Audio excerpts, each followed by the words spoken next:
the Opopco studios in Oklahoma City, this is an OSU update with Gina Mizell. I'm Jenny Carlson. Gina, Wes Lunt has started to make his visits after his transfer from Oklahoma State. What do we know at this point about where he's looking and what he's looking at? Well, certainly now his list is a little bit smaller after Mike Gundy's blocks of certain schools, but he's visited Illinois already, which is obviously in his home state, and coming up this week on Tuesday, he's going to be visiting Louisville. And so those are the two schools from the 5 that he asked for his release for that he's allowed to go to, I guess, so to speak, with a full scholarship. So those are the 2 visits lined up right now. One's already been taken, one's coming up.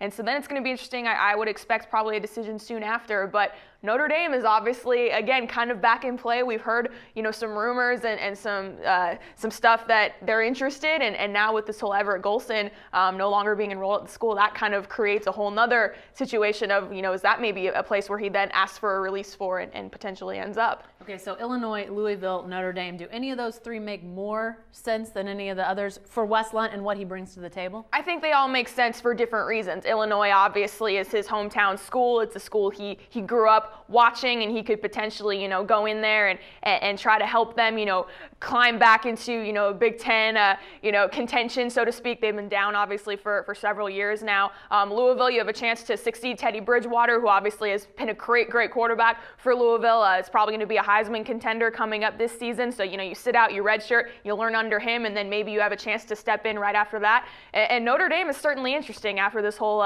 Everett Golson announcement that came out over the weekend. They've got 2 quarterbacks. Tommy Rees is a senior. The projected backup, Andrew Hendricks, is a senior. And then, Gunnar Kiel has left, the big-time recruit that kept hopping around. He's now left Notre Dame, and they've got one incoming freshman, Malik Zaire, who was a big-time high school quarterback, but you just don't know how, he's going to fare, heading into, his college career. So that could potentially be another situation where he could sit out a year while those 2 seniors kind of take the load and then maybe step in right after that. All right, so stay tuned. Absolutely. All right, thanks, Gina. Be sure to stay with the best coverage team anywhere at newsok.com and every day in the Oklahoman.